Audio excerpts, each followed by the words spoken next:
Donc, je reprends. Au nom de l'Alliance globale pour les alternatives à l'incinération et également Zero Waste France, qui est représentée ici par Alice Elfassi, je vous souhaite la bienvenue à notre webinaire sur la responsabilité élargie du producteur. Un petit peu de contexte, pourquoi nous, à Gaïa, qui sommes un réseau de plus de 1000 organisations membres dans le monde qui travaillons sur la prévention des déchets, surtout à échelle municipale. Pourquoi nous nous intéressons à cette question?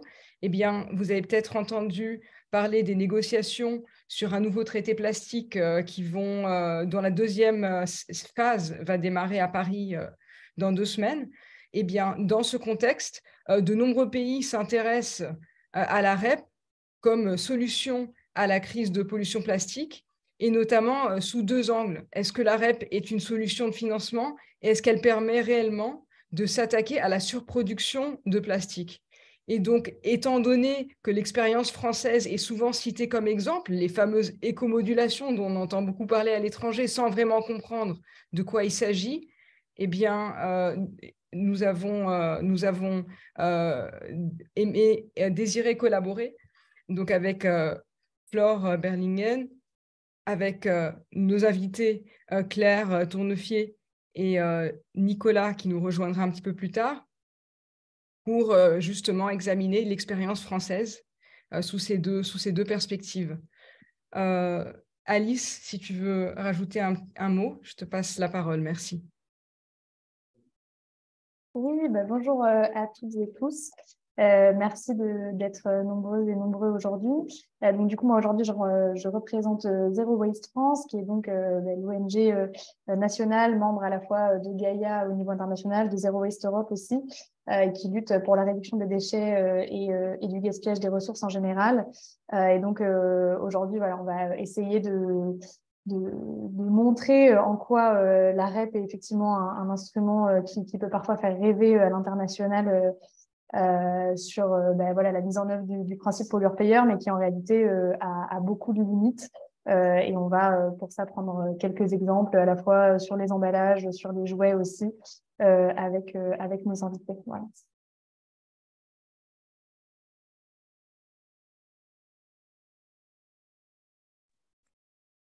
Alors, je pense que c'est à mon tour et pour la première présentation de ce webinaire.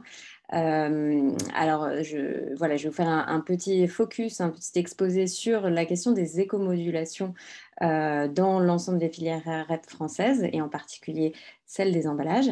Je me présente peut-être en quelques mots. Donc, Flore Berlingen, j'ai travaillé pendant de nombreuses années au CNID, puis à Zero Waste France.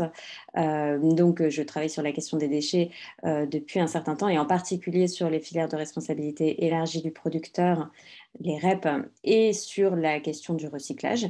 Et donc, voilà, je collabore avec Gaïa dans le cadre de la tenue des négociations sur le traité sur les plastiques dans quelques semaines. Et c'est à ce titre que je vous fais cette petite présentation et que j'animerai la suite du webinaire en posant quelques questions à nos invités. Voilà. Donc, je démarre, je partage mon écran parce que j'ai quelques chiffres, quelques éléments à vous montrer. Alors, la présentation que vous allez voir apparaître est en anglais parce que, voilà, on pouvait choisir qu'une seule langue pour l'affichage, mais elle sera disponible en français aussi pour ceux qui le souhaitent et on peut faire une traduction en espagnol également. Donc, tout ça vous sera envoyé par la suite. Ce sera disponible en même temps que la vidéo. Alors, je partage mon écran. Voilà.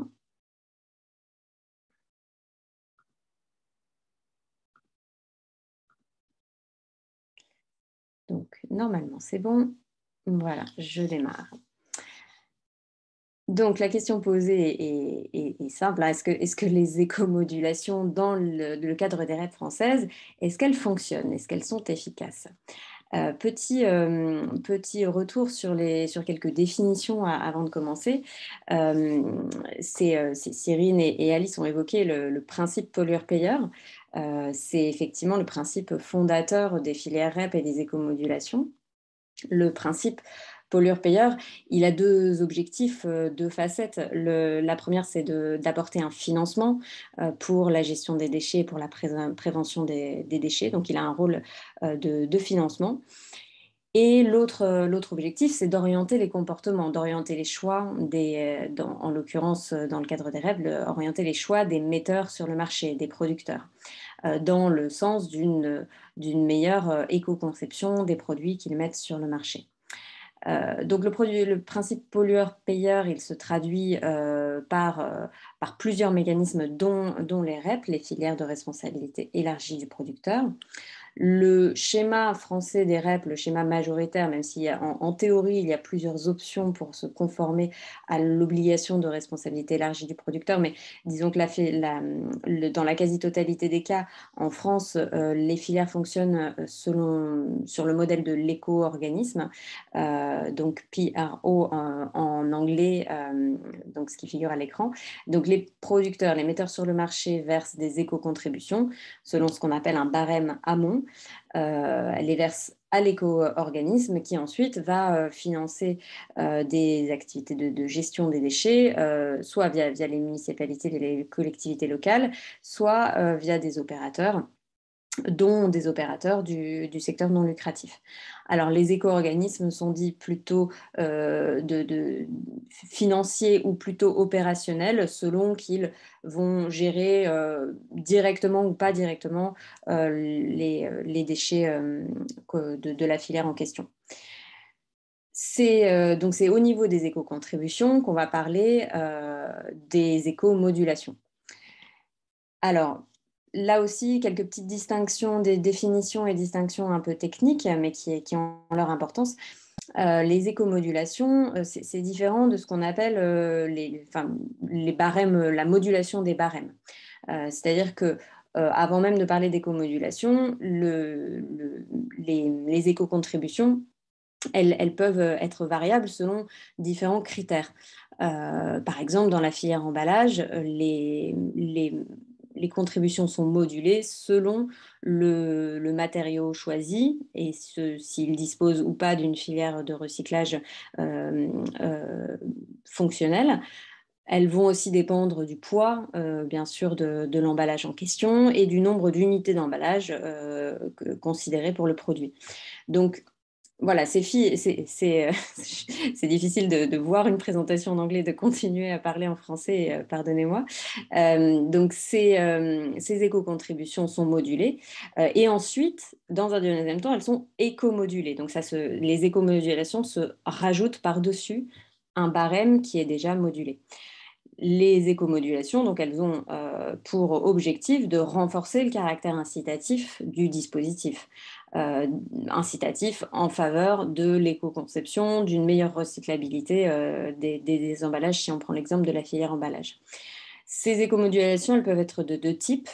On a le système des bonus-malus. Dans ce cas-là, il s'agit d'une réduction de l'éco-contribution ou d'une majoration de l'éco-contribution. Mais donc, ça se calcule, donc c'est un pourcentage de l'éco-contribution payée. Et puis, on a un deuxième système qui est celui des primes et des pénalités. Dans ce cas-là, le montant est décorrélé du montant de l'éco-contribution en question.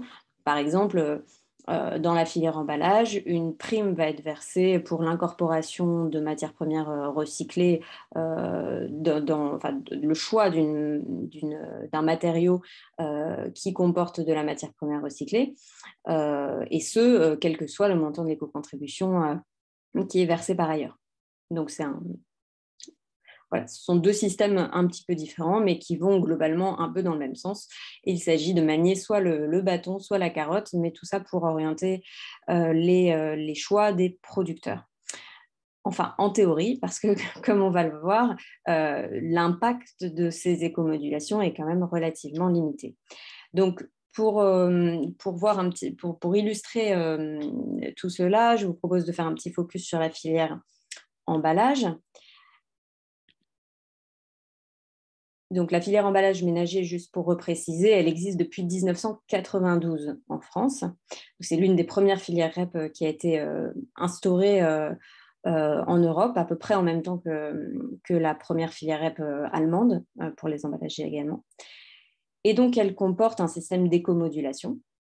Mais le premier constat que l'on peut faire sur ce système d'éco-modulation, c'est qu'il concerne un volume très très faible d'éco-contributions si on le compare au volume global des éco-contributions. Donc, le montant des bonus attribués ou des malus attribués, le montant total équivaut à moins de 60 millions d'euros, là où le total des éco-contributions versées dépasse les 900 millions d'euros. Donc voilà, un montant relativement faible. Donc voilà, une portée relativement faible d'une manière générale, qu'on parle de bonus ou qu'on parle de malus. Deuxième remarque, c'est que parmi ces éco-modulations, on a une surutilisation des bonus et des primes et une sous-utilisation très très nette des malus, puisque les malus ne représentent que 5% en valeur du total des éco-modulations qui sont versées. Il y a une petite erreur d'ailleurs, je vois dans le titre de mon schéma, donc il faudra que je corrige ça avant de vous l'envoyer.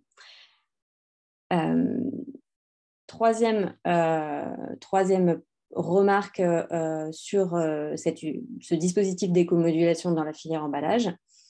Donc on a vu que les éco-modulations sur le total des éco-contributions représentaient une part assez limitée. Si on zoome, on voit que les malus représentent une part encore plus limitée puisque c'est un tout petit bout des éco-modulations. Et si on zoome encore plus à l'intérieur des malus, on se rend compte que les plastiques sont très très peu concernés. L'essentiel des malus qui existent dans cette filière emballage concerne en fait les papiers et cartons. C'est un malus sur l'utilisation des encres minérales pour l'impression des emballages en papier et carton. Et ce malus-là représente 93% du tonnage concerné par un malus. Donc, pour vous donner un autre ordre de grandeur, finalement, il n'y a que 5000 tonnes de plastique qui sont touchés par un malus de plastique 5000 tonnes d'emballage plastique qui sont touchés par un malus, alors qu'il y a plus de 1 million 100 000 tonnes d'emballage plastique qui contribuent à la filière. Donc, voilà, c'est un petit peu bizarre parce que ça donne l'impression que la quasi-totalité des autres plastiques ne pose donc pas de problème, puisque les malus sont censés signaler qu'il y a un problème de recyclabilité ou un problème de toxicité sur les plastiques, les emballages en question. Donc là, ça voudrait dire que la quasi-totalité des emballages plastiques mis sur le marché en France ne pose pas de problème, puisqu'ils ne sont pas touchés par un malus, ce qui n'est évidemment pas du tout la réalité. Autre remarque, la prévention des déchets, d'une manière générale, est peu concernée finalement par ces éco-modulations. Les éco-modulations touchent, qu'on parle de bonus ou qu'on parle de malus, ils sont plutôt focalisés sur la recyclabilité et pas sur la prévention des déchets, la réduction à la source. Et ça, on le voit notamment en regardant les bonus. Le principal bonus distribué dans la filière emballage, c'est un bonus qui porte sur les consignes de tri. Donc, ce n'est même pas la recyclabilité, mais c'est simplement les consignes de tri et la sensibilisation au tri des consommateurs. Ça concerne 63,4% des emballages mis sur le marché.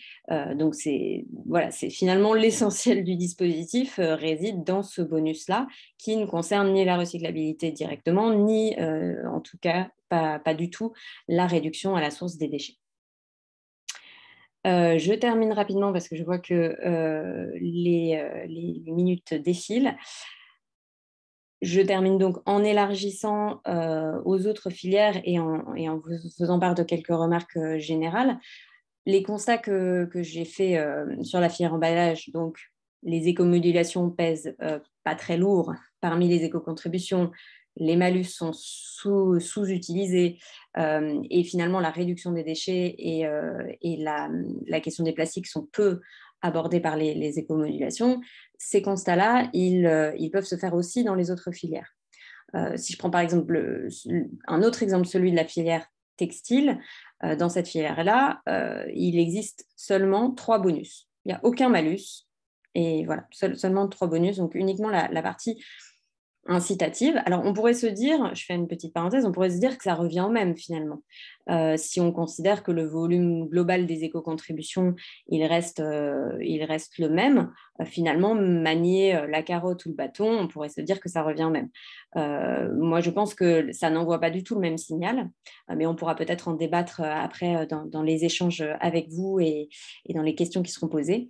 Mais je pense que là, en tout cas en ce qui concerne les emballages et même pour les textiles, là, le fait qu'il y ait peu ou pas de malus qui soit appliqué, ça envoie un petit peu un message un petit peu contradictoire. Ça donne l'impression qu'il n'y a pas de souci de conception des produits mis sur le marché dans ces filières. Deuxième point, donc on a une efficacité des écomodulations qui ne peut pas être démontrée à ce stade. J'ai rencontré notamment récemment une chercheuse qui a consacré une partie de ses travaux de thèse à l'analyse des écomodulations et qui n'a pas pu conclure du fait d'une difficulté d'accès aux données auprès des éco-organismes. Cela étant, on peut, au travers de toutes les remarques que je vous ai partagées et des chiffres que vous avez pu voir à l'écran, on peut considérer que ce levier est relativement faible si on le compare à d'autres déterminants, d'autres facteurs qui influencent les choix des producteurs en matière de conception des objets ou des emballages mis sur le marché. Ces autres facteurs étant le cours des matières premières, les attentes des consommateurs, les autres leviers de réglementation plus contraignants, etc. etc. Le niveau des éco-contributions et la présence d'éco-modulation n'est pas forcément le facteur le plus important, le critère le plus important dans leur choix. Et enfin, pour conclure, je pense qu'on peut observer à travers les écomodulations une sorte de tension entre les deux objectifs du principe pollueur-payeur que je vous ai rappelé tout à l'heure. L'objectif de financer d'une part. Dans le cadre de cet objectif de financement, on va essayer de coller au maximum au coût réel de gestion des déchets. Et par ailleurs, l'objectif d'influencer les comportements des acteurs, où par exemple, dans le cadre des modulations, on va mettre de côté un petit peu cette question du coût de gestion des déchets pour se concentrer sur un effet incitatif, voire dissuasif. Enfin, à mon sens, il devrait être dissuasif. Mais il y a une sorte de contradiction, de tension entre ces deux objectifs qui ne vont pas exactement dans la même direction, qui me semble être une des faiblesses principales du mécanisme de la REP, que ce soit en France ou dans les autres pays. Voilà, merci pour votre écoute. On prendra, je pense, des questions juste après la présentation de Alice qui va suivre. Alors, je vais arrêter le partage d'écran.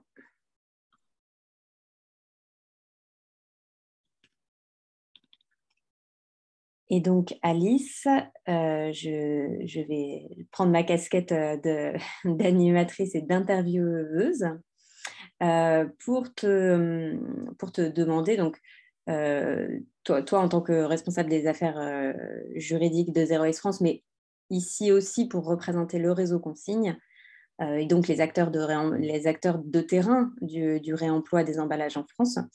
Et donc, à ton sens, quelle nouvelle place la loi AGEC, la loi anti-gaspillage, pour l'économie circulaire, donne-t-elle au réemploi et à la réparation, et dans la filière emballage, de quelle manière ça s'est traduit concrètement? Donc, pour rappel, cette loi, elle a été votée en 2020. Voilà. Oui, merci beaucoup. Effectivement, du coup, moi, je suis la juriste de Zero Waste France, donc je représente avant tout Zero Waste France, mais je vais là faire l'écho un petit peu voilà, faire un petit état des lieux de où est-ce qu'on en est sur le soutien au réemploi des emballages en France, par le biais du coup de la filière REP emballage qui, comme le disait Flore, est la plus vieille filière REP française, puisqu'elle existe depuis 1992. Donc, on a un certain recul. Et autant, voilà, au départ, c'était évidemment le réemploi n'était pas tellement dans la philosophie de la filière. Autant, maintenant, on arrive à avoir quand même des avancées sur le fait que la filière REP doit répondre à des enjeux de développement du réemploi, puisque notamment avec cette loi AGEC qu'a mentionné Flore, on a eu de plus en plus d'objectifs chiffrés de développement du réemploi, que ce soit pour les emballages ou pour d'autres filières, mais notamment pour les emballages, puisque donc cette loi qui a été votée et qui est rentrée en vigueur en 2020 et puis dont l'entrée en vigueur s'échelonne un petit peu sur toutes les dernières années. Elle est venue fixer notamment un objectif global de 20% de réduction des emballages plastiques à usage unique d'ici fin 2025, dont au minimum la moitié qui doit être obtenue par recours au réemploi. Donc ça, c'est déjà un objectif qui est tout à fait nouveau et qui est censé aussi se traduire dans la REP, c'est-à-dire que si on veut avoir en 2025 une atteinte de cet objectif et donc une réduction de 20% des emballages plastiques à usage unique, dont 10% qui sont réemployés, il faut aussi que la REP prenne sa part dans ce soutien au réemploi. On a également des objectifs qui visent directement la REP, puisque avec la loi AGEC de 2020, on avait un minimum de 2% du budget de l'éco-organisme en charge des emballages, donc principalement Citeo, qui devait être consacré au réemploi. Donc avant, on n'avait aucune obligation d'avoir une part du budget des éco-organismes consacrés au réemploi. Avec la loi AGEC, on a eu 2%, et avec la loi Climat et Résilience, qui est une autre grande loi environnementale française de 2021, donc l'année d'après, on a eu une élévation de ce budget à 5%, ce qui est toujours pas énorme quand on considère le budget global d'un éco-organisme, mais 5%, c'est toujours mieux que 2, et puis c'est toujours mieux que 0 aussi. On a aussi des obligations de définition de standards d'emballage réemployable. On aura l'occasion d'y revenir, mais on a justement l'obligation pour l'éco-organisme de définir des standards de qu'est-ce que c'est un emballage réemployable, donc un emballage qui va pouvoir non pas être jeté après sa première utilisation, mais qui va être conçu pour être lavé et réutilisé plusieurs fois. Et on a également une réglementation qui fixe des proportions annuelles minimales d'emballage réemployé que les metteurs en marché doivent atteindre avec une progressivité sur plusieurs années. Donc, il y a un certain nombre d'objectifs et donc la REP emballage avec son éco-organisme historique qui est donc Citeo, doit vraiment contribuer à l'atteinte de ces objectifs chiffrés pour aboutir à davantage d'emballages qui font l'objet de réemploi. Et alors, où on en est actuellement de la mise en œuvre de cette loi et quels sont les impacts sur les acteurs du réemploi? Ouais, du coup, donc ça c'était plutôt le versant un peu positif, c'est que on est parti de loin avec la filière REP emballage qui était initialement, comme toutes les filières REP d'ailleurs, axée vraiment autour de la collecte et du recyclage, et pas du tout autour du réemploi, de la prévention. Voilà, c'était vraiment axé sur la collecte et le recyclage. Et maintenant, on a des objectifs dans la loi qui tendent à développer le réemploi, et la mission de la REP sur la prévention et le réemploi sont clairement actées. Pour autant, on peine encore à en voir les effets. Pour donner une petite idée, du coup, je disais que le budget réemploi depuis la loi anti-gaspillage et la loi climat, c'est 5% du budget de la REP, 5% des éco-contributions versées par les producteurs qui doivent être dirigés vers le réemploi. Ça représente à peu près 50 millions par an en 2023, ce qui n'est pas suffisant du tout. Voilà, nous, on pousse déjà pour avoir 10%, donc doubler, ce qui ne passe pas tellement. 5%, en réalité, c'est vraiment pas grand-chose quand on regarde le budget global, et 50 millions par an sur l'année 2023, c'est pas du tout un budget qui va permettre de faire passer le réemploi des emballages à une échelle suffisante pour que ce soit vraiment généralisé. Et donc ça, c'est ce que vraiment rapportent les acteurs du réemploi, c'est que pour l'instant, eux, ils n'ont pas vraiment vu l'impact en fait de ce changement de réglementation qui pourtant est assez structurel. Hein. Il y a vraiment eu une évolution réglementaire très importante sur le soutien de la REP au réemploi. Pour autant, les acteurs du réemploi ne le voient pas vraiment concrètement. D'abord parce que, certes, il y a des obligations de budget, il y a des gammes d'emballages réemployables qui sont voilà, que Citeo doit lancer. Là, ils ont encore fait une annonce récemment sur le lancement de gamme standard d'emballage réemployable pour 2024, et en réalité juste la loi. Il y a eu un gros effet d'annonce autour de ça, mais c'est purement une obligation légale. Le problème, c'est que ça arrive assez tard déjà par rapport aux demandes des acteurs du réemploi qui justement ont besoin de s'appuyer sur de la standardisation d'emballage pour pouvoir massifier le réemploi. Et en l'état, en fait, il y a un problème aussi de co-construction de ces gammes-là, c'est-à-dire que les acteurs du réemploi qui travaillent sur ces sujets-là depuis quelques temps n'ont pas forcément eu l'opportunité de co-construire ces travaux-là et se retrouvent parfois aussi exclus de fait de ces consultations et de cette co-construction parce que souvent les acteurs du réemploi sont des plus petits producteurs qui n'ont pas forcément les moyens humains et structurels de participer à toutes ces consultations qui aboutissent aux décisions qui sont prises en matière de définition des emballages réemployables pour les différents types de produits, etc. Et donc, les acteurs du réemploi qui travaillent sur ces sujets-là depuis plusieurs années se retrouvent souvent laissés de côté et un petit peu exclus. Et le modèle de réemploi sur lequel Citeo avance n'est pas forcément co-créé en fait avec les acteurs du réemploi et peut davantage privilégier finalement les metteurs en marché, les gros metteurs en marché qui sont clients de l'éco, adhérents et avec une vision un peu voilà de clients de l'éco-organisme.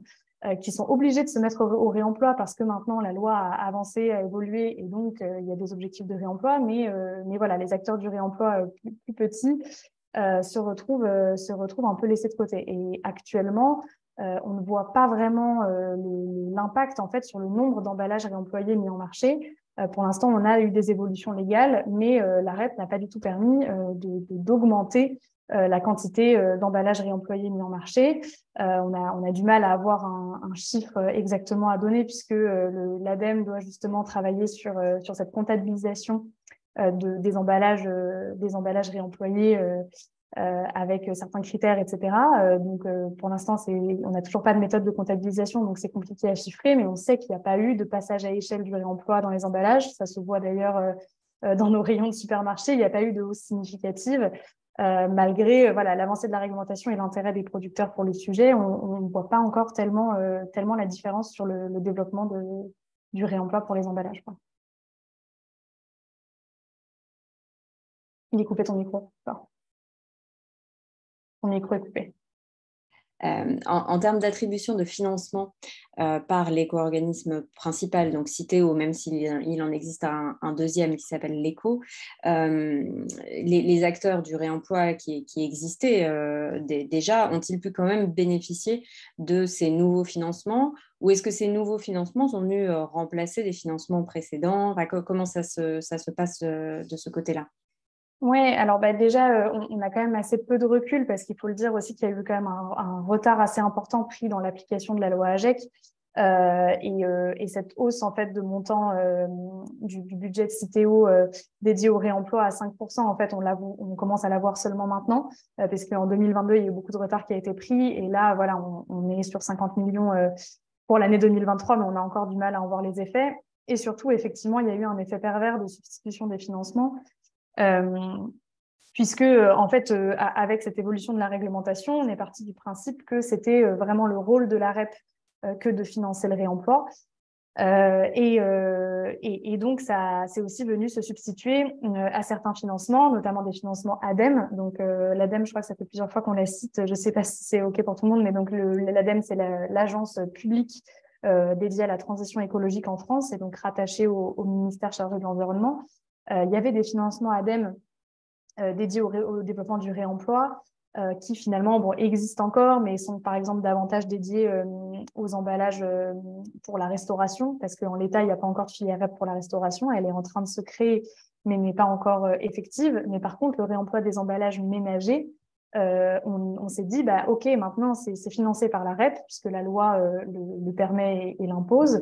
Donc, il n'y a plus vraiment besoin de le financer par ailleurs, alors que, à notre sens, le réemploi ne devrait pas être financé que par la REP, puisqu'en l'état, on voit bien que ça ne fonctionne pas, parce que ça ne permet pas de passage à l'échelle, vu le budget qui est mis, et vu aussi le fonctionnement et la gouvernance de la REP, qui fait que les sanctions en cas de non-atteinte des objectifs de réemploi, elles vont peser sur Citeo ou effectivement un autre éco-organisme, mais bon, pour les emballages, c'est quand même principalement Citeo. Les sanctions vont peser sur Citeo, mais Citeo n'a pas de moyens de contraindre non plus les metteurs en marché qui y adhèrent à massifier le réemploi. Et comme on l'a vu juste avant avec ta présentation, il y a une insuffisance aussi des écomodulations dans le cadre de la REP qui n'incite pas du tout à développer le réemploi. En l'état, on n'a pas de malus qui est pratiqué si un producteur ne met en marché aucun emballage réemployable. On a un bonus qui a été rendu obligatoire par la loi qui doit venir en 2024, mais encore une fois, ce ne sera pas forcément un bonus suffisamment incitatif. Surtout qu'un bonus sur un emballage réemployable, par définition, il ne va être payé qu'une fois, puisque l'éco-contribution va être payée par le producteur au moment de la mise en marché de l'emballage réemployable, mais au fur et à mesure des réutilisations, ça n'est plus payé. Donc, ce n'est pas forcément quelque chose d'incitatif pour les producteurs. S'il y a simplement un petit bonus sur les emballages réemployables, ça ne va pas forcément les détourner de l'usage unique pour autant. Et comme tu le disais, les écomodulations actuellement dans la filière emballage, elles représentent très peu en fait des contributions versées. Donc tout ce système-là contribue au fait que la REP n'est pas un instrument suffisant et que du coup, si c'est pour que ça se substitue à d'autres financements publics, comme c'est le cas aujourd'hui, ça permet pas du tout de massifier en fait suffisamment le réemploi dans ce secteur-là, quoi. Alors, on voit bien là dans ton exposé que la REP ne suffira probablement pas à faire progresser le réemploi. Est-ce que tu peux nous dire très brièvement, parce qu'il ne reste plus beaucoup de temps, mais très brièvement, quels sont les autres leviers, les autres positions portées par Zero Waste France et par le réseau Consigne pour favoriser le réemploi, en particulier Ouais. pour les emballages? Oui, effectivement, nous, on pense vraiment qu'il faut cumuler en fait plusieurs leviers financiers parce qu'aujourd'hui, malheureusement, le plastique à usage unique reste moins cher que le réemploi, du moins à court terme. Et donc, pour inciter les producteurs à se mettre au réemploi, il faut cumuler plusieurs leviers financiers. La REP en est un avec des malus beaucoup plus forts que nous, on prône et une augmentation du budget dédié au réemploi dans le cadre de la REP, mais aussi d'autres leviers financiers qui peuvent être plus coercitifs. Par exemple, nous, on prône aussi l'instauration d'une taxe sur le plastique à usage unique, qui serait vraiment une taxe dédiée payée par les metteurs en marché au moment de la mise en marché de produits plastiques à usage unique, qui permettrait de s'ajouter à la REP. Et aussi, pour nous, il faut des plans d'investissement au niveau national et au niveau régional qui soient dédiés au réemploi, avec une trajectoire de réemploi par catégorie de produits, par catégorie d'emballage, et des investissements publics qui s'ajoutent aux leviers financiers dans le cadre de la REP, qui soient vraiment dissociés de la REP et qui permettent le financement notamment de toutes les infrastructures de lavage qui sont très coûteuses et qui impliquent des investissements lourds au départ et dont dépend aussi le succès en fait du réemploi, puisque du réemploi où il n'y a pas suffisamment d'infrastructures de lavage, pas de circuit logistique suffisamment bien maillé sur le territoire, ça met en échec aussi le dispositif. Donc pour nous, il faut miser sur la REP, mais pas seulement, et sans instruments financiers, notamment fiscaux, autres, ça pourra pas fonctionner et se développer vraiment à une échelle suffisante. D'accord, merci beaucoup. Alors, on va prendre une première série de questions concernant ces deux premières présentations avant de laisser la parole ensuite à Claire qui va nous parler de la filière des jouets. Donc, j'ai vu passer quelques questions sur le chat. Qui sont les éco-organismes français? Je pense qu'on y a répondu par la suite. Pour la filière emballage, Citeo, l'éco. Pourquoi les malus sont-ils si faibles? C'est une bonne question. Et si on peut donner un exemple d'un malus qui ne serait pas appliqué, Alors, pourquoi les malus sont-ils si faibles? Je pense que c'est en lien avec la gouvernance, la construction des REP au départ. Les REP étant pilotés par des éco-organismes qui appartiennent aux metteurs sur le marché, aux producteurs. Forcément, voilà, tout ce qui va avoir un impact négatif pour ces metteurs sur le marché va être peut-être plus difficile à faire avancer, et en particulier les écomodulations, parce que c'est quand même les éco-organismes qui ont une bonne part de l'initiative sur les écomodulations. Même si là, justement la loi AGEC dont on a parlé, dont Alice a parlé, cette loi AGEC, elle incluait aussi un certain nombre de réformes de fonctionnement de l'ensemble des filières REP françaises, et notamment elle était censée renforcer les écomodulations face au constat qui était déjà fait il y a plusieurs années, au constat que les écomodulations étaient sous-utilisées et notamment les malus. Mais donc voilà, il y a des éléments dans la loi qui renforcent les écomodulations. Les cahiers des charges des éco-organismes comportent aussi pour la plupart des pistes d'écomodulation, voire des écomodulations déjà déterminées. Mais ensuite, l'éco-organisme est quand même chargé de proposer une mise en œuvre de ces écomodulations. Et son rôle, donc, voilà, son rôle est vraiment essentiel dans le fait de mettre en place ces écomodulations et de les appliquer et de les faire connaître aussi à ses adhérents. Donc, voilà, je pense qu'une bonne partie de la sous-utilisation des malus s'explique par le fait que les éco-organismes sont frileux, enfin la gouvernance des éco-organismes est frileuse par rapport à la mise en place de ces malus ou de ces pénalités. Et puis, alors, un exemple d'un malus qui n'est pas appliqué ou qui ne s'est jamais concrétisé, il y a quelques années, il y avait eu le cas du PET opaque, qui était un matériau qui ne disposait pas d'une filière de recyclage, et aucun malus n'avait été appliqué jusqu'à ce que le gouvernement intervienne pour imposer ça. Voilà, l'éco-organisme ne s'en était pas saisi lui-même. On a un autre exemple dans la filière textile où l'éco-organisme devait faire des propositions d'éco-modulation et finalement il a tellement entraîné, entre guillemets, que c'est finalement le ministère de l'Environnement qui a repris la main et proposé des bonus, comme je vous l'ai dit tout à l'heure. Donc, il y a une frilosité, je pense, des éco-organismes sur ce sujet-là. Peut-être des questions pour Alice. Je ne sais pas si tu en as vu qui te concernent, Alice, directement. En train de rattraper les questions. Non, je crois que c'était plus des réactions, mais pas tellement des questions. Alors, je ne sais pas si tu veux ajouter quelque chose ou réagir aux réactions avant qu'on passe à la suite. Ou si tu as des choses peut-être à dire en plus sur les écomodulations. Écoute, non, c'était complet. Mais oui, les malus, même au-delà des éco-organismes qui sont frileux, parce qu'effectivement, ils ont cette marge de proposition qui est assez large. Même le gouvernement, en réalité, est très frileux. Et dès qu'on propose des instruments aussi négatifs, le gouvernement est quand même assez frileux. Même si le dialogue est ouvert, ils sont toujours plus favorables à intégrer plus de bonus et des bonus plus incitatifs qu'à intégrer des malus. Alors qu'on sait que une filière REP sans malus et sans malus incitatif, ça freine quand même beaucoup les incitations, notamment au réemploi et à la réparation.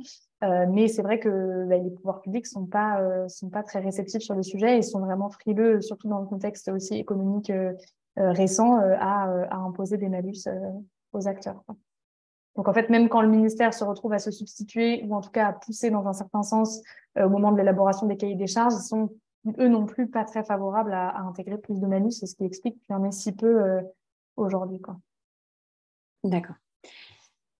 Alors, effectivement, il y a d'autres questions via le module questions-réponses. Moi, j'étais en train de regarder le chat, c'est pour ça que je ne les avais pas vues. Quelqu'un qui demande de repréciser la gouvernance des éco-organismes, enfin des REP et donc des éco-organismes en France. Donc, oui. Oui, ce sont les metteurs sur le marché qui forment le board, le conseil d'administration des éco-organismes, effectivement. Même si il y a quand même, enfin, c'est quand même des sociétés qui sont certes des sociétés privées, mais avec une mission d'intérêt général et du coup un agrément par l'État qui est censé conditionner un petit peu voilà leur existence et ne pas faire que ce soit complètement open. Mais néanmoins, le fait qu'il y ait les metteurs en marché au board, c'est quand même assez structurant dans la gouvernance des éco-organismes. Et l'État est représenté au board, il me semble, par l'intermédiaire d'un censeur d'État. Mais voilà, je ne sais pas si cette personne joue un rôle très actif au sein du conseil d'administration ou si c'est plus un témoin de ce qui s'y déroule. Il faut ajouter à cela que des comités de parties prenantes ont été mis en place, encore une fois, par cette fameuse loi AGEC en 2020. Mais ces comités de parties prenantes restent consultatifs. Donc, c'est un comité de parties prenantes pour chaque éco-organisme qui est consulté plutôt sur des questions techniques. Et enfin, il existe deux autres instances, entités qui jouent sur la gouvernance des REP françaises. Il y a une commission interfilière REP euh, à laquelle sont soumises toutes les grandes questions concernant la gestion des REP et le suivi des cahiers des charges, etc. Mais formellement parlant, ces avis restent quand même consultatifs, même s'ils sont en général suivis. Mais c'est une commission consultative composée de toutes les parties prenantes. Et enfin, pour terminer, il existe aussi désormais, suite à la loi AGEC, une instance de supervision publique chargée, pilotée à la fois par l'ADEME et le ministère, et qui est chargée de réaliser des rapports et des études de suivi des filières euh, pour pallier justement au manque de transparence ou de disponibilité des données qui avaient été souvent soulignées dans les dernières années. Voilà. On va bientôt passer à la présentation de Claire, peut-être une ou deux, oui, il y a encore une ou deux questions. La question de la réduction des gaz à effet de serre ne fait pas partie des critères pris en compte réellement dans la REP, pour répondre à Serge également. Et pour répondre à Rishi, do advocacy groups have waste? Donc voilà, est-ce que des organisations, par exemple comme Zero Waste France, sont entendus au sujet de la REP, dans les critiques que peuvent apporter des organisations comme Zero Waste France. Ces critiques sont-elles entendues? Est-ce que les citoyens s'en préoccupent? Je pense que déjà, la lisibilité de ce système pour les citoyens est quand même assez faible, hein. C'est-à-dire que on a eu des décisions récentes sur le fait que n'importe quel cahier des charges de filière REP doit bien faire l'objet d'une concertation du grand public. Il y a eu récemment un cahier des charges d'une des filières REP qui a été annulée par la justice française, justement parce que, en application de toutes les réglementations issues de la Convention d'Aarhus, etc., sur l'information, le droit de participation du public en matière environnementale, on est censé demander son avis au grand public sur n'importe quel texte qui concerne l'environnement. Et donc, les cahiers des charges REP en font partie, mais on voit bien que personne ne participe à ce genre de consultation parce que c'est quand même très technique.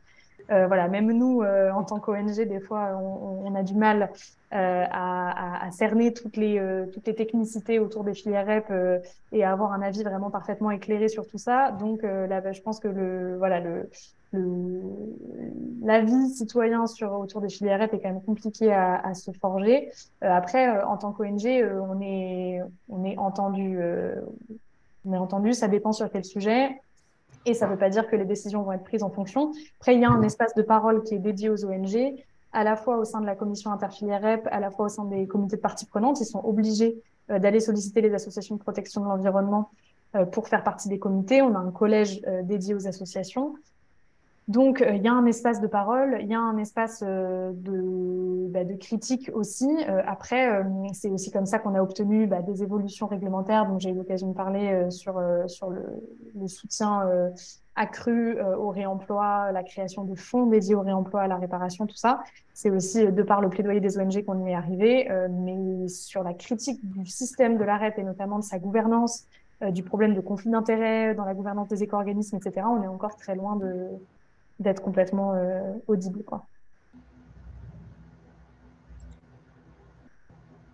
Ok, merci, merci Elise. Je pense qu'on va continuer avec la présentation de Claire et puis reprendre des questions par la suite.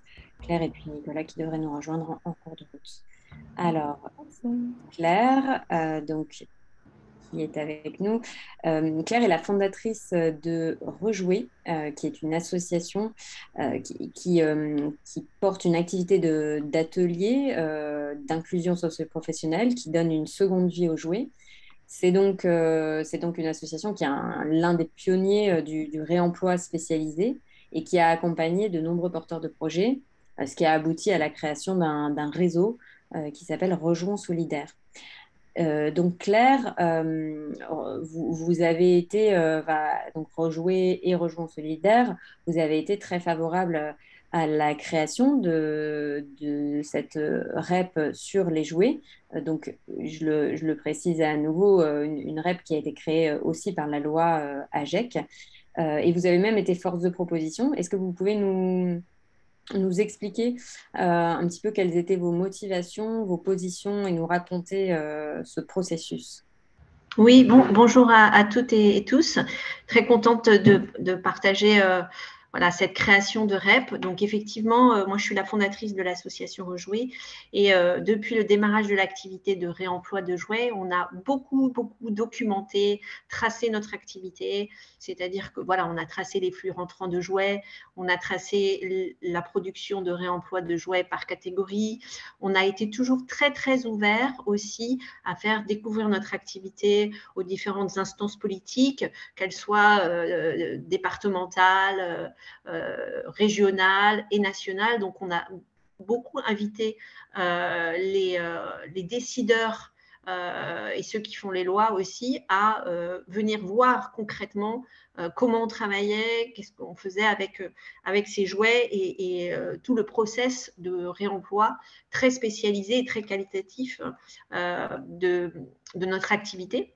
Et donc, on l'a aussi partagé avec aux porteurs de projets qui ont voulu créer cette activité partout en France à travers le réseau Rejoins Solidaire.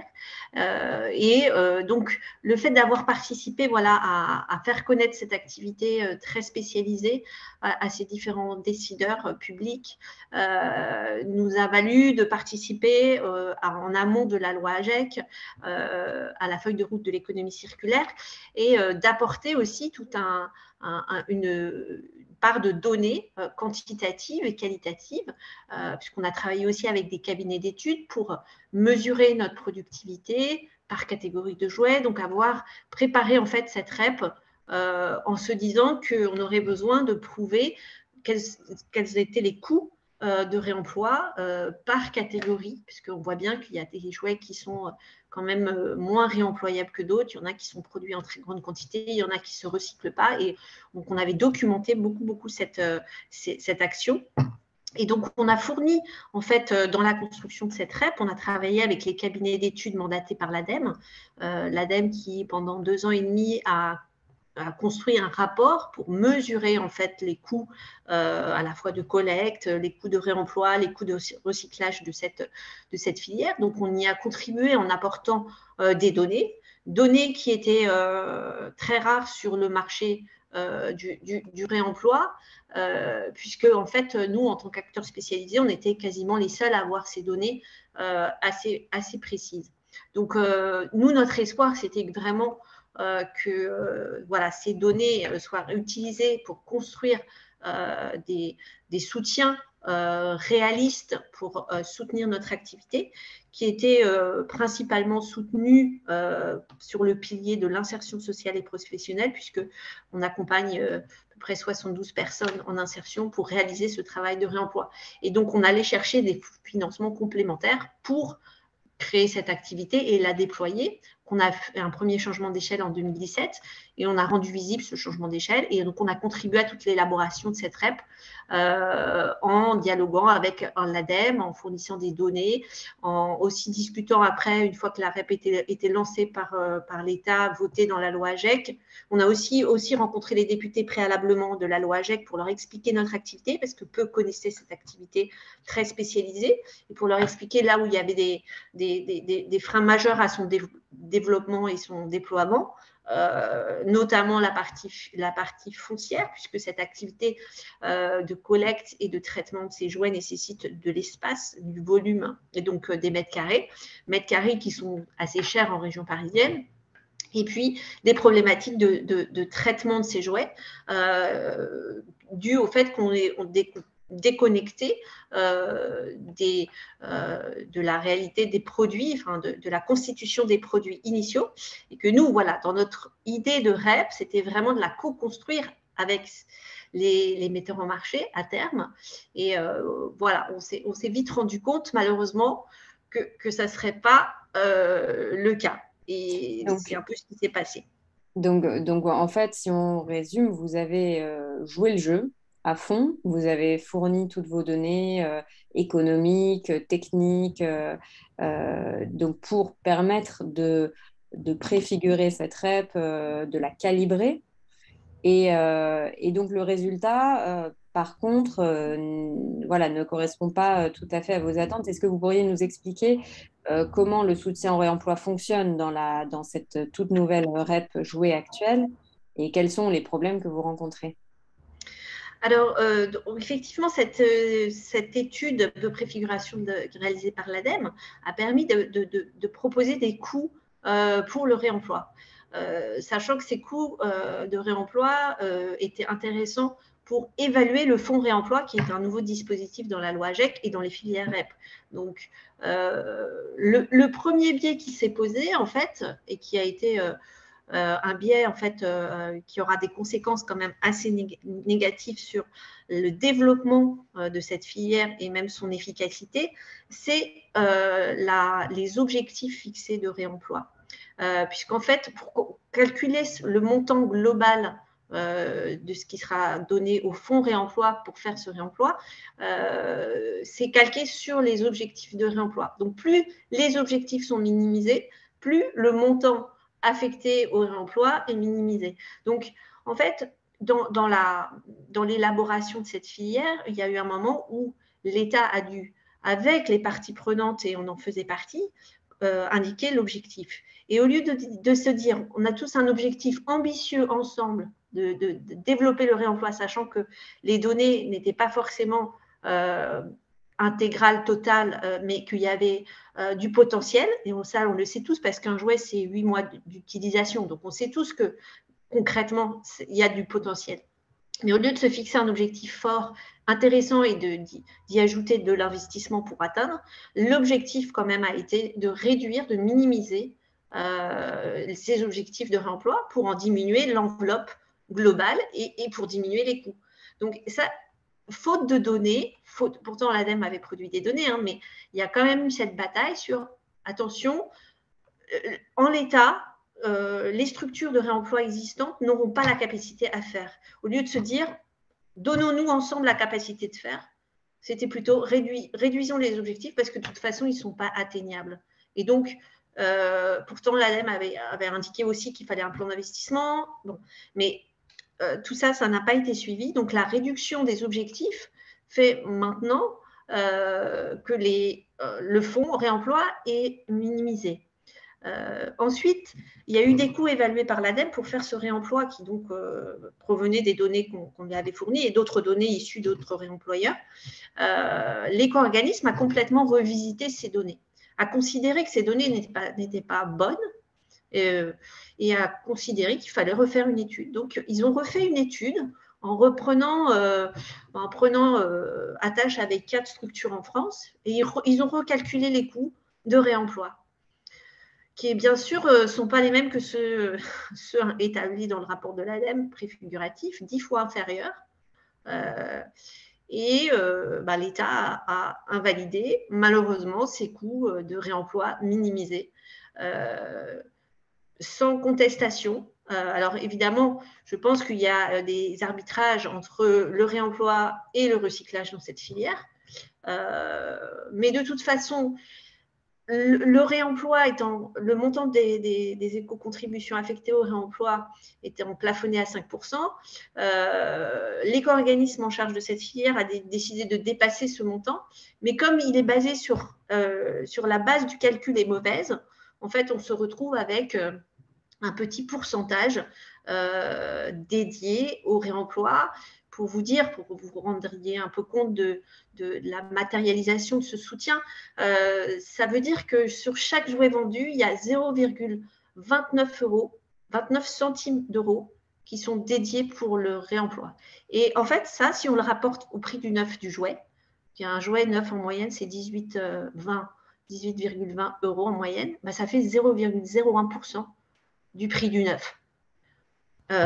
Voilà, donc c'est ridiculement bas, c'est tellement bas que voilà, ça ne va pas soutenir l'objectif de réemploi qu'on veut atteindre. Alors, et il y a aussi un autre sujet sur lequel il y a quand même une très grande bataille, c'est avec l'éco-organisme, c'est que dans le cahier des charges, le réemploi peut être effectué par différents acteurs. Ça, on est tout à fait d'accord pour ça. Mais dans les calculs de chiffres, il y a le réemploi issu des structures de l'économie sociale et solidaire et le réemploi, effectivement, que veulent faire et que commencent à faire les metteurs en marché eux-mêmes, avec évidemment d'autres dispositions, parce qu'ils ont le droit de trier sur place les produits que leur ramène le consommateur, alors que nous, on a interdiction de faire du tri sur place si c'est ramené en magasin. Vous voyez, il y a des distorsions qui se font. Et on s'est beaucoup battu pour que dans le cahier des charges, et on a quand même obtenu le gain de cause, que soient différenciés les chiffres du réemploi réalisé par les structures de réemploi et le réemploi réalisé par les metteurs en marché eux-mêmes. Parce que, bon, voilà, les metteurs en marché ont bien compris qu'il y avait un marché de seconde main qui montait en puissance. Et l'objectif pour eux, ça a quand même été dans cette période de négociation de gagner du temps pour commencer à faire eux-mêmes ce réemploi. Donc, créer des magasins, créer des opérations de reprise pour faire eux-mêmes le réemploi et quand même soutenir le réemploi, mais à minima de celui qui est fait par des structures de l'économie sociale et solidaire qui ont un volet insertion quand même très fort et une implantation territoriale aussi importante. Ensuite, un des biais aussi très impactant, c'est que en fait, dans cette filière, l'unité choisie pour le réemploi, c'est la tonne de réemploi. Alors que nous, si vous voulez, on travaille sur la tonne entrante de produits de jouets collectés, mais on travaille sur des unités produits en sortie. Donc, ces calculs, en fait, qui sont calqués sur le recyclage, ne conviennent pas du tout à notre activité et vont nécessiter l'utilisation d'ABAC. C'est-à-dire que nous, pour calculer les produits qui vont être en sortie réemployés, on va utiliser des équivalences. Et donc, ces équivalences sont réalisées par les metteurs en marché.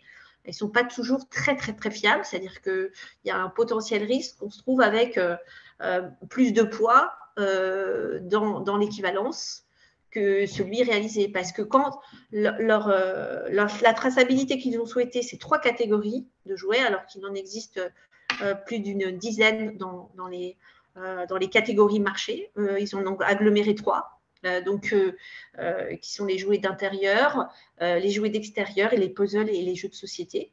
Donc, comment voulez-vous mesurer la traçabilité en agglomérant de telles données? C'est simplement, là, il n'y aura pas possibilité de regarder les bonus-malus, la question de malusser ou de bonusser, parce qu'il n'y aura aucune traçabilité par catégorie de produits. Donc, on agglomère des données parce que toujours le prétexte, c'est les acteurs de réemploi ne sont pas en capacité de faire. Au lieu de dire on va donner la capacité aux réemployeurs d'avoir les moyens de le faire, c'est possible, nous on le fait depuis 10 ans, c'est que c'est possible, mais il faut des moyens. Et au lieu de donner les moyens, on dit ils ne sont pas en capacité d'eux, donc on ne va pas le faire, on va simplifier. Et puis pendant ce temps-là, eux, ils sont sur la voie du réemploi en choisissant les produits les plus simples à réemployer. Donc, on voit au travers de tous les exemples que vous avez donnés que le diable se cache dans les détails, c'est-à-dire dans le paramétrage d'une REP. Voilà, on a des dispositions techniques, des choix de critères, des choix d'indicateurs, des choix de modalités de collecte ou d'accès au gisement qui vont pouvoir soit favoriser certains acteurs, soit mettre en difficulté d'autres acteurs, y compris des acteurs traditionnels, des acteurs historiques du réemploi ou même du recyclage, parce qu'on peut l'observer dans d'autres filières aussi. Et donc que la conception de la REP, elle est cruciale pour assurer la pérennité économique des acteurs du réemploi et du recyclage. Pour conclure, une toute dernière question avant de passer la parole à Nicolas Garnier qui vient de nous rejoindre. Quels enseignements vous tirez de ces 2-3 dernières années, de cette mise en place de filières?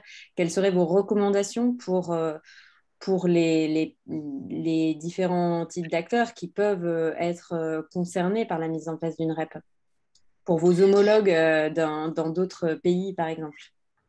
Alors, je pense que c'est très important de se fédérer entre réemployeurs, ceux qui font du réemploi, c'est de se fédérer pour faire contrepoids à quand même cette force de lobby qui œuvre à une dimension internationale, parce que dans le marché des jouets, c'est des grosses multinationales.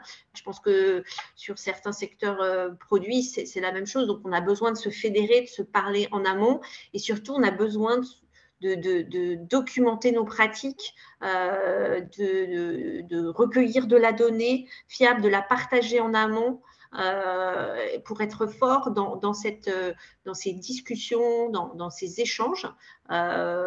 Et puis, continuer à remonter factuellement, je pense, la mise en œuvre va commencer à se faire. Donc, continuer à remonter, en fait, les dysfonctionnements ou les biais qui nous sautent aux yeux. Maintenant, notre défi, c'est aussi de trouver les moyens de continuer à faire cette activité parce qu'à l'heure actuelle, on est plus soutenu quand même par plein d'entreprises qui ont envie de contribuer via leur RSE à une action positive pour l'environnement, pour l'inclusion sociale. Et finalement, ceux qui seront le moins soutenants sont quand même ceux qui mettent en marché ces produits. C'est quand même un sacré paradoxe et c'est vraiment pas ce qu'on souhaitait. Nous, on souhaitait vraiment une collaboration, le faire en bonne intelligence. Or, c'est tel que c'est fait, et on a parlé aussi tout à l'heure de la gouvernance, nous, on rejouait, et les acteurs Rejoint Solidaire, on n'est pas représentés dans les parties prenantes. Pourquoi? Parce que les parties prenantes sont choisies par l'éco-organisme et l'éco-organisme a préféré choisir des acteurs du réemploi qui ne sont pas spécialisés jouets pour être dans la filière jouets. Il y a un moment, c'est quand même assez paradoxal. Et donc, ça empêche aussi d'avancer. Mais donc, nous, on essaiera quand même d'apporter à travers les relais associatifs d'autres ONG pour essayer de faire valoir nos positions et de faire changer les choses. Mais moi, je trouve qu'on est dans un temps restreint maintenant pour changer la donne et éviter cette pollution. Et on voit bien qu'on n'est pas sur les mêmes temporalités avec ces metteurs en marché. Merci beaucoup pour ce témoignage clair. Il y aura peut-être des questions tout à l'heure. En tout cas, on voit bien que c'est une véritable bataille en fait, et qu'il faut être hyper vigilant pour définir ces critères de fonctionnement des REP. Je pense que tout cela va ressortir aussi de ce que va nous présenter Nicolas. Donc Nicolas Garnier est le délégué général d'Amorce. Amorce représente des collectivités locales. Donc voilà, partie prenante essentielle des différentes filières REP. Alors Nicolas, donc Amorce représente les collectivités locales au sein de la commission interfilière REP. J'en ai parlé un petit peu tout à l'heure. C'est l'organe, alors certes consultatif, mais dont les avis sont en général suivis. Alors, justement, c'est bien, on va en parler. Voilà, c'est en tout cas l'organe qui suit la mise en œuvre des filières REP en France. Et donc, en tant que représentant d'Amorce, vous avez une vision globale du fonctionnement de l'ensemble des filières. Quels sont vos constats généraux en termes d'efficacité de la REP? Efficacité sur le plan du financement et efficacité sur le plan environnemental, bien sûr. Alors, par contre, le micro ne doit pas être activé. Voilà. Merci, oui, il y avait du bruit dehors. Donc, merci de m'inviter à ce webinaire sur la question des plastiques et de la REP. Peut-être d'abord vous dire que si la France est aujourd'hui la championne d'Europe et peut-être du monde, d'après ce qu'on sait des filières REP, c'est en grande partie parce que nous avons déposé depuis 25 ans de très nombreux amendements législatifs qui ont créé ces filières. Et par exemple, la filière jouet était l'une de nos œuvres initiales, c'est-à-dire sur le plan législatif. Pourquoi les collectivités locales que je représente ont porté l'idée de la REP? La première REP que nous avons faite, il y a 3 REP qui viennent du droit européen, qui sont emballage, déchets électriques, électroniques et VHU, et huile également. Mais les autres REP sont des REP françaises. Donc, c'est par la loi française que nous avons créé d'abord celle sur les textiles, sur les vêtements, puis celle sur les graphiques, les journaux. Ensuite, en 2008, nous avons fait les meubles, nous avons fait ensuite les seringues, les déchets dangereux, et puis plus récemment, mais les jouets, le sport, le bricolage, et les matériaux, la construction, le chewing-gum et les mégots. Et bientôt les couches culottes, puisque la prochaine REP que nous avons obtenue en toute fin de négociation, c'est la REP sur les textiles sanitaires. Pourquoi nous faisons ça? Pour 2 raisons. La première raison, c'est qu'on s'est rendu compte que, contrairement à ce qui a pu être dit, la REP provoque quand même une prise de conscience des metteurs sur le marché qui n'a pas lieu sans la REP. C'est-à-dire que tant que finalement la gestion des déchets est assumée financièrement par celui qui bénéficie d'un service de collecte des déchets, on ne touche pas celui qui met sur le marché le produit qui un jour sera un déchet. Donc c'est d'abord une manière de sensibiliser, de mobiliser celui qui est à l'origine du problème, celui qui a mis sur le marché un produit qui termine dans nos poubelles. Premier élément. Et deuxième élément, c'est vrai aussi que ça permet de créer un flux financier qui va rendre une boucle d'économie circulaire viable économiquement alors qu'elle ne l'était pas. C'est-à-dire que si finalement, je dis souvent, il n'y a pas de besoin d'éco-organismes et d'éco-taxes sur le recyclage des bijoux en or parce que l'économie de modèle est naturelle. Il y a des gens qui acceptent d'arracher de l'or et de revendre de l'or, ils n'ont pas besoin de nous. Mais bizarrement, quand on parle de briques, de parpaings ou de carrelage cassé, il n'y a plus personne pour nous acheter les briques, le carrelage et les parpaings cassés parce que ça ne vaut rien et que finalement, la boucle de l'économie circulaire n'est pas viable économiquement. Et l'arrivée de la REP va créer un flux financier qui va permettre de générer des unités de réemploi, de recyclage, du gisement concerné. Donc voilà les 2 bonnes raisons de créer les REP. Ça crée un signal prix sur celui qui est à l'origine du problème, sinon il est complètement démobilisé, déresponsabilisé. Je raconte souvent cette histoire, mais la première fois qu'on a fait passer la loi sur la création d'une REP sur les meubles, le recyclage des meubles, nous avons eu un contact avec le directeur général d'IKEA qui nous a dit « Mais pourquoi vous nous embêtez? Qu'est-ce qu'on vous a fait ?» On leur a dit « Mais ce n'est pas que vous nous embêtez, c'est que nous avons vos meubles dont la durée de vie est 5 à 10 ans sur les bras, nous ne savons pas quoi en faire. Il faut qu'on apprenne à les réduire, à les réemployer, à les recycler et on a besoin de ce flux financier. » Donc, il y a vraiment l'idée de la responsabilisation à l'amont et puis il y a l'idée de créer une boucle de financement ou un flux financier qui va permettre une économie de l'économie circulaire, si vous me permettez l'expression, alors qu'elle n'a pas lieu. Ça, c'est le bon côté de la REP et je crois vraiment qu'elle a provoqué en France. Aujourd'hui, un Français fait 15, 20, 25, un Français qui connaît les règles, 25 gestes de tri. Et donc, on a aujourd'hui presque la moitié du gisement de nos déchets ménagers qui fait l'objet d'un geste de tri parce que près de la moitié est sous REP. Ça a créé ces filières de recyclage qui n'existaient pas avant. Ça, c'est pour la partie positive. S'il fallait apporter la partie négative, la première, c'est que ça n'a pas provoqué la prévention. C'est-à-dire que ça a plutôt provoqué des flux financiers pour permettre une boucle d'économie circulaire, mais aussi pour permettre le maintien d'une manière de consommer. Je crois qu'il y a quelqu'un qui a écrit un bouquin qui a dit que ça pouvait être considéré comme un droit à polluer, c'est toi, Flore. Mais c'est un peu ça, ce qu'on peut reprocher à la REP. C'est que finalement, ça a créé une boucle d'économie circulaire, mais ça n'a pas provoqué de modification de comportements massifs en faveur de la prévention et du réemploi. C'est pour ça que depuis 3-4 ans, on a introduit dans cette idée des REP des objectifs de réduction de gisement et des objectifs de réemploi. Mais c'est vrai que pour l'instant, ça a pris une forme sur le papier assez intéressante, mais finalement, on a un doute sur le fait que ça va avoir lieu. On va nous mettre quelques sous, on va mettre un fonds, on va permettre à quelques acteurs. On a encore l'impression qu'à ce stade, c'est fait pour faire joli, pour rassurer les foules, mais pas du tout pour provoquer un changement et de consommation et d'usage et de réusage des produits. Donc ça, c'est le premier défaut. Le deuxième défaut, c'est que ça privatise un service public là où il y avait service public. Alors là, je parle à un public international. Ce qui est intéressant d'ailleurs, je prends mon autre casquette, c'est que je m'occupe de coopération décentralisée, de coopération internationale. C'est vrai que dans les pays qui n'ont pas de fiscalité locale, qui n'ont pas de ressources locales pour les collectivités locales, ces REP sont largement étudiés, en particulier en Afrique subsaharienne, parce que c'est le seul moyen de financer une collecte des déchets, puisqu'il n'y a pas de taxe d'enlèvement des ordures ménagères, de taxe d'habitation, de fiscalité locale pour financer le passage d'une benne. Mais dans le cas où il y a des services publics, eh bien, quelque part, ces éco-organismes sont souvent, dans la plupart des cas, gouvernés par ceux qui payent, donc les metteurs sur le marché, qui finalement orientent le travail de l'éco-organisme pour faire quoi? Non pas pour atteindre les objectifs environnementaux, mais pour faire payer le moins cher possible à ses mandants. Et c'est là que la REP a sa deuxième, désolé, il y a un téléphone qui me sonne, je ne suis pas dans mon bureau, contradiction, c'est que finalement, au lieu d'atteindre des objectifs environnementaux, ces REP ont tendance à faire quelque chose pour que ça ne coûte pas trop cher à ceux qui mettent sur le marché les emballages ou les déchets électriques et électroniques. Donc voilà les deux gros défauts. Le troisième, c'est la place de l'État, parce que dans le système à la française, mais qui est aussi globalement un système européen, il y a une logique d'agrément ou d'agreement pour faire fonctionner ces éco-organismes et que l'État ne contrôle pas totalement la situation. La preuve en est, c'est que la plupart des éco-organismes français n'atteignent pas leurs objectifs environnementaux en termes de collecte sélective, de réemploi, de recyclage et ne sont pas sanctionnés. Et voire même, ils sont primés puisqu'on leur redonne un agrément de 6 ans.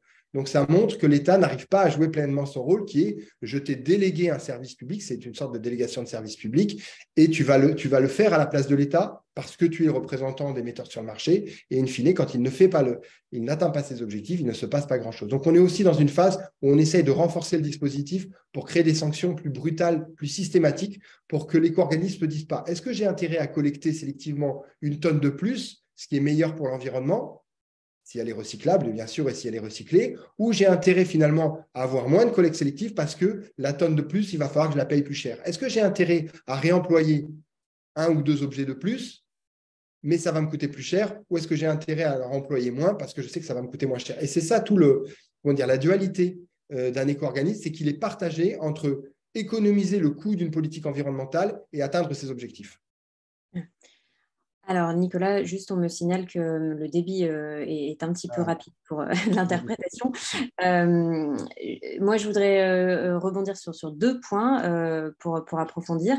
L'atteinte des objectifs. Il y a aussi la question du taux de couverture des coûts qui, en tout cas pour la filière emballage, n'est pas tout à fait à la hauteur. Est-ce que tu pourrais nous en dire un petit peu plus? Et puis, un autre point sur la filière emballage. On dit beaucoup en ce moment que Citeo, enfin les éco-organismes de la filière emballage, mais en l'occurrence principalement Citeo, sont en train de se transformer en éco-organismes opérationnels. Qu'est-ce que cela signifie et quels sont les enjeux du point de vue d'Amorce? Alors d'abord, effectivement, je suis allé un peu vite en ne vous expliquant pas les différentes formes de REP possible. En fait, on en a parlé un petit peu avant. Donc, la REP financière, il y a un acteur, principalement des collectivités en France, qui font tout, la collecte sélective, le tri et même la recherche des débouchés pour ces matériaux quand on parle des emballages. Et puis, il y a des REP dans lesquels l'opérateur public principalement fait une partie et l'éco-organisme fait la deuxième partie, par exemple dans les D3E, la collectivité locale collecte les déchets et l'éco-organisme récupère les déchets électriques collectés et va lui-même assurer la gestion, le traitement et le recyclage. Et puis, il y a des filières dans lesquelles c'est complètement opérationnel. En fait, la collectivité locale ne fait rien. C'est le cas, par exemple, des piles. Les points d'apport volontaires appartiennent aux éco-organismes qui collectent les piles, qui les traitent. Et là, nous ne faisons rien. C'est une REP totalement opérationnelle. C'est vrai que plus la collectivité est présente, plus vous garantissez les principes d'un service public, c'est-à-dire l'universalité. Les collectes sont partout, même dans les endroits très ruraux, même là où il n'y a pas beaucoup de population. Vous collectez tous les déchets, même ceux qui rapportent et ceux qui coûtent de l'argent, alors que dès que vous allez vers des systèmes opérationnels, très vite, l'éco-organisme, qui est dans une logique très privée, va chercher à collecter là où il y a le plus de quantité pour optimiser les coûts. Il va le chercher à recycler et à capter uniquement les matières qui ont de la valeur. C'est pour ça, par exemple, qu'on se bat contre l'idée d'une fausse consigne sur le recyclage, parce qu'en fait, les opérateurs ont plutôt cherché à capter que la bouteille, parce que c'est le seul plastique qui vaut quelque chose, alors qu'ils ne veulent pas capter les pots de yaourt ou les films ou les blisters qui ne valent rien. Donc, la grande différence quand même entre REP opérationnelle et REP financière, c'est que dans la REP financière, il y a quand même un socle de service public et d'intérêt général profond parce qu'il est assuré par les collectivités locales, alors que quand on va vers des REP opérationnels, généralement, comme l'État ne fait pas bien son travail, on va vers des choses dans lesquelles les éco-organismes, les collectes sélectives se développent là où c'est le plus rentable ou le moins cher. Ça, c'est le premier problème. Et la deuxième question que tu me posais, c'était le micro? Sur la couverture des coûts. Sur la couverture des coûts. Alors, le deuxième sujet, c'est effectivement qui paye quoi. Dans l'absolu, en tant que représentant des collectivités, on se dit, si je prends les couches-culottes qui vont arriver bientôt, les textiles sanitaires, on considère que la collecte sélective et le tri, voire le recyclage des couches-culottes, doit être financé par celui qui met sur le marché les couches-culottes. Donc, c'est bien Procter & Gamble qui doit être le premier financeur.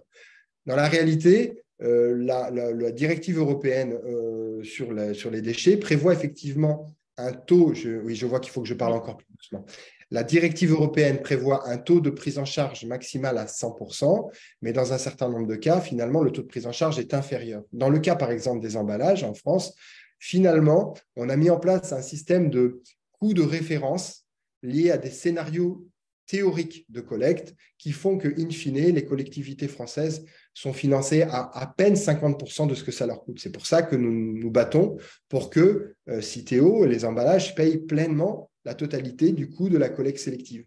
Et puis d'autre part, on se rend compte que la partie du gisement qui n'est pas dans la collecte sélective, parce qu'il est dans le mauvais geste de tri, donc il reste encore 25% d'emballage dans la poubelle résiduelle, Citeo ne paye presque rien. Et ça non plus, ça n'est pas juste parce qu'une grande partie de ces emballages qui sont dans la poubelle résiduelle ne se recyclent pas. Et pendant très longtemps, n'étaient pas dans les consignes de tri, n'allaient pas dans le bac du recyclable. Donc il est normal de dire que c'est aussi à l'éco-organisme de financer la part du résiduel. Et la nouveauté, c'est que nous avons décidé d'attaquer, et la nouvelle loi française le permet, le fait que l'éco-organisme puisse financer également le nettoiement, c'est-à-dire le fait de financer le balayage des emballages dans la rue, le balayage et le nettoiement de la voirie du point de vue des mégots, des chewing-gums, mais aussi les dépôts sauvages, qui sont aujourd'hui un gros problème en France. Et donc, nous avons obtenu, dans des conditions pour l'instant limitées, que l'éco-organisme puisse non seulement financer la collecte sélective et le tri, voire le réemploi, mais finance aussi le nettoiement de la rue et également les dépôts sauvages. Et ça, c'est une nouveauté. Et c'est vrai que la responsabilité élargie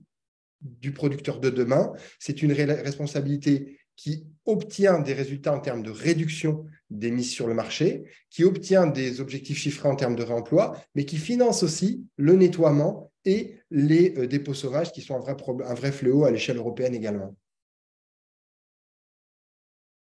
Merci, merci beaucoup. Une dernière question de ma part et ensuite on va pouvoir passer aux toutes dernières questions des participants. Est-ce que la loi AGEC a réellement changé quelque chose en termes de gouvernance?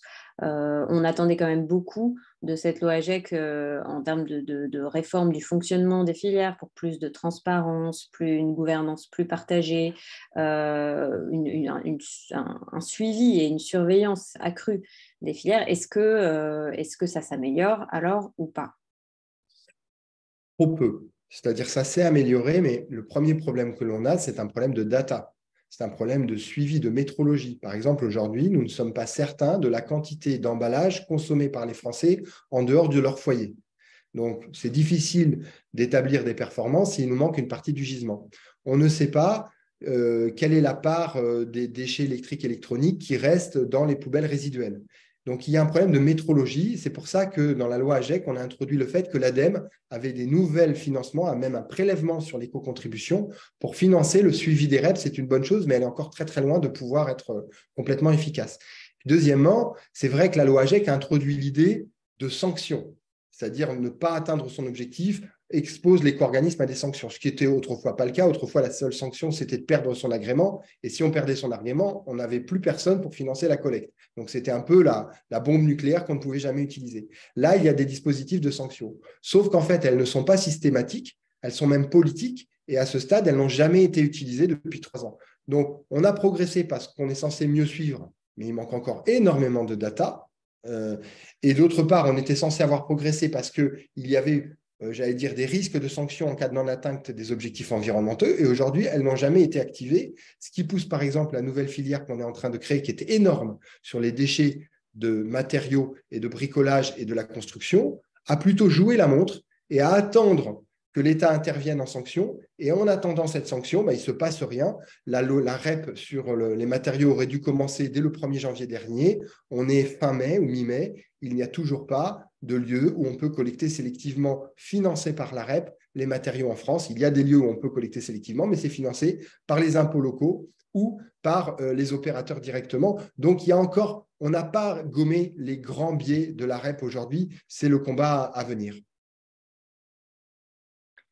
Merci beaucoup. Alors, est-ce qu'il y a quelques questions pour Claire et Nicolas en particulier, éventuellement pour Alice ou moi-même si vous en avez encore?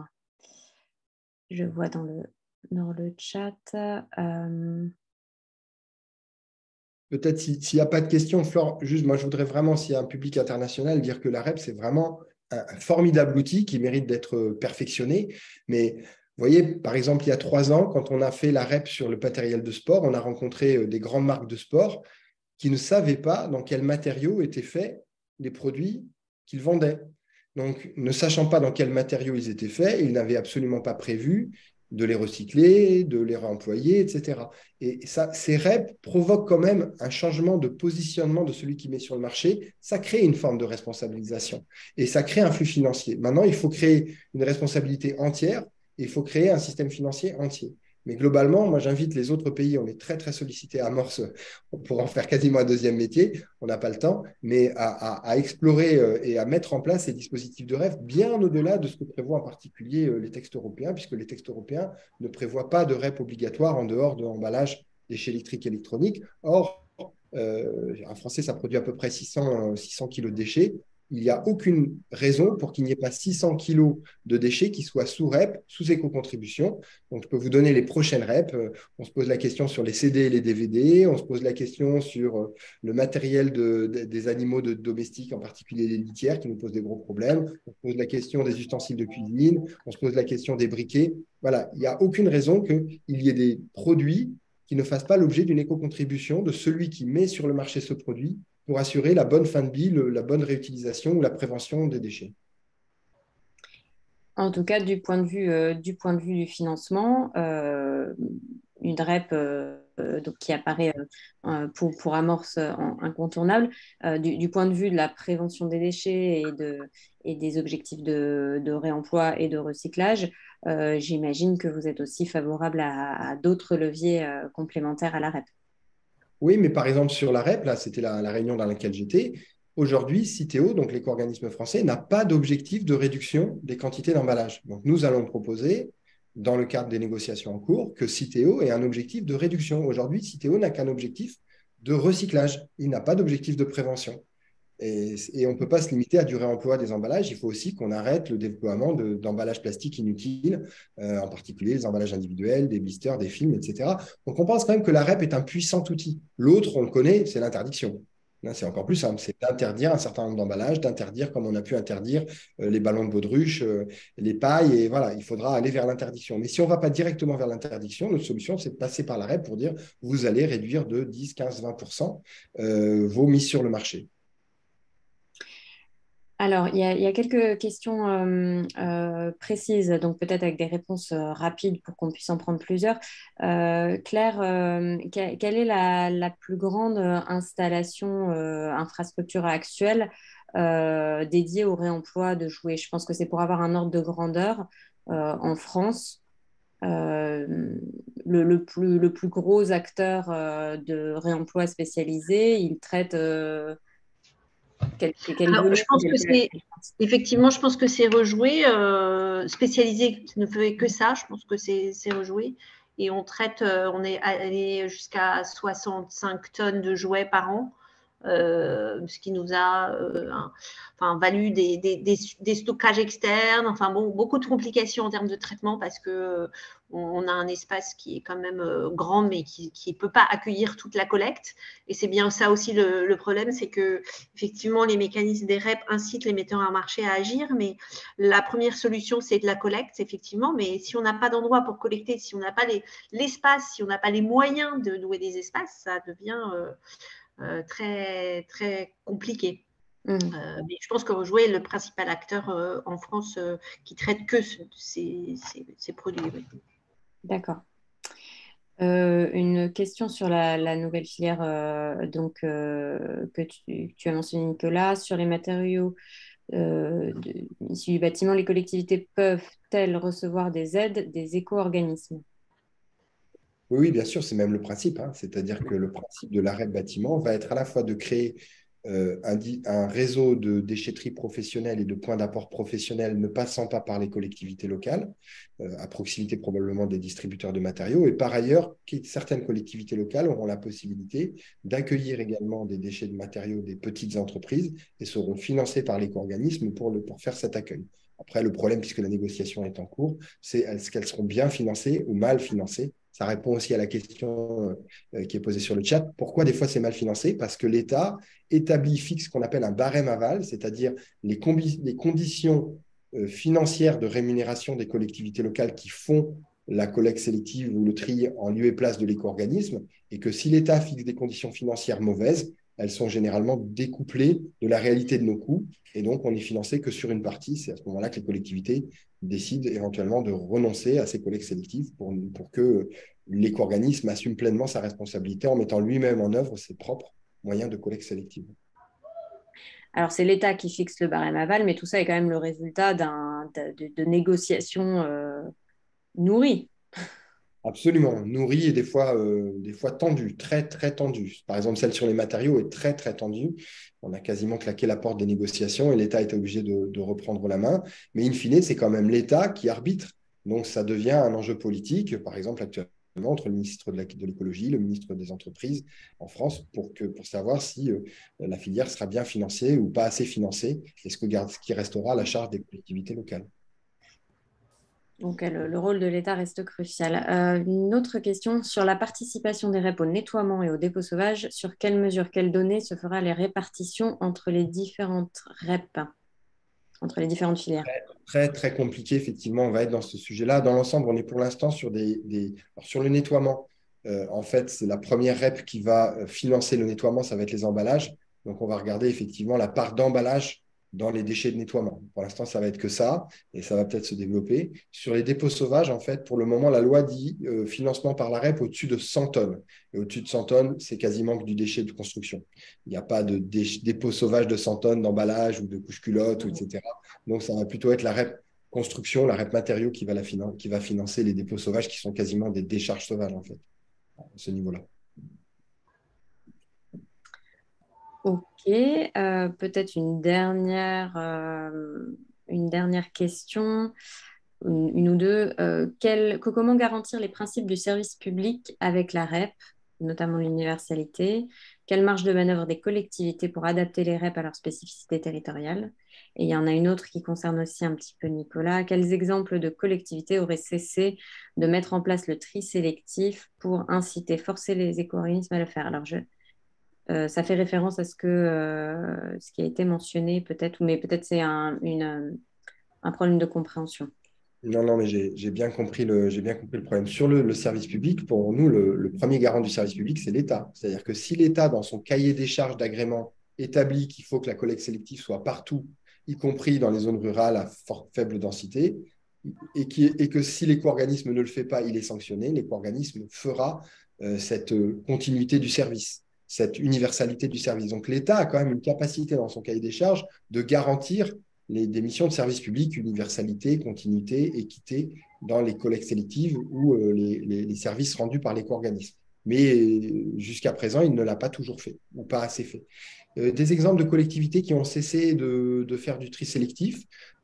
Par exemple, récemment, une grande partie des collectivités de l'Oise ont annoncé qu'à la fin de l'année, elles arrêteraient d'accueillir dans les déchetteries publiques des déchets des entreprises du bâtiment, en disant, il y a une REP, vous, les entreprises du bâtiment, doivent aller chercher leurs matériaux chez des distributeurs de matériaux, c'est là-bas que vous rendrez vos matériaux. Nous arrêtons de collecter sélectivement les matériaux. On a des collectivités locales qui ont trouvé le niveau de financement de la collecte sélective des déchets dangereux trop faible et qui ont décidé de ne pas contractualiser avec l'éco-organisme et de mettre en place le dispositif simplifié qu'elles voulaient plutôt qu'un dispositif trop complexe au regard de la place qu'elles avaient dans les déchetteries. Donc, il y a des collectivités courageuses qui disent, tant pis, je m'assois sur le financement et je ne collecte plus. Avec avec le risque éventuellement de dépôt sauvage. Donc, il faut s'assurer que d'autres dispositifs sont mis en place à côté. Donc, c'est une forme de bras de fer qui se joue quand même. Voilà. Alors, c'est une forme de bras de fer quand ça parle de déchets ménagers, parce que nous, on doit les collecter. C'est aussi la juste répartition des responsabilités quand on parle de déchets non ménagers. Parce que fondamentalement, si les collectivités, depuis des années, collectent des déchets non ménagers de la construction, c'est par carence du secteur privé. Nous ne devrions pas légalement collecter des déchets qui ne sont pas des déchets ménagers. La loi dit qu'on doit collecter les déchets ménagers et des déchets de PME dans les mêmes conditions. Quand vous avez un camion entier qui arrive avec du gravat, ça n'est pas un déchet ménager. Et on a été dans le passé obligé de les prendre parce que personne ne les prenait et que si on ne les prenait pas, ça terminait dans la rivière. Donc, par carence, par défection, nous avons collecté plus que ce devrait collecter le service public de déchets ménagers. Je vais devoir vous quitter, malheureusement. Oui, et je pense qu'on va devoir s'arrêter également. Eh bien, merci beaucoup à toutes et tous pour vos questions. Je laisse peut-être le petit mot de la fin à Cyrine de Gaïa. À bientôt. Merci. Au revoir. Je suis désolé. Au revoir. Au revoir. Merci Nicolas, merci Claire, Alice, Flore pour cette discussion sur la REP. Je pense, juste pour nous ramener à notre point de départ, il me semble que vos éclairages ont répondu un petit peu à la question de la REP par rapport au réemploi et à la prévention, qui, pour la crise de pollution plastique, sont absolument clés, puisqu'on est vraiment dans une situation de surproduction de plastique. Et donc, est-ce que la REP en France a réussi vraiment à augmenter, à massifier le réemploi? Je pense que vous nous avez très clairement répondu aujourd'hui. Donc, je vous remercie. Et aussi par rapport au financement, je pense que les chiffres que vous avez mis à disposition et aussi clairement les lacunes en termes de suivi sur le détail de ces chiffres montrent aussi le progrès à faire. Et donc, pour de nombreux pays du Sud qui ont de la difficulté à financer la gestion des déchets et aussi sont préoccupés par la prévention, je pense que ça répond à certaines interrogations autour d'un rôle de la REP et quelle est la juste place de la REP dans la boîte à outils de régulation dont les pouvoirs publics disposent par rapport au plastique, autant à l'échelle locale, nationale et internationale avec un nouveau traité. Donc, merci beaucoup. Et je voulais aussi, juste pour conclure, annoncer qu'en collaboration donc avec Flore, nous, à Gaïa, allons bientôt publier un briefing, un petit document qui fait un petit peu un retour d'expérience sur l'expérience française de la REP, sur les plastiques en particulier, sur ses angles prévention et financement. Donc, merci et à bientôt. Merci beaucoup. Bonne journée. Au revoir. Merci, au revoir.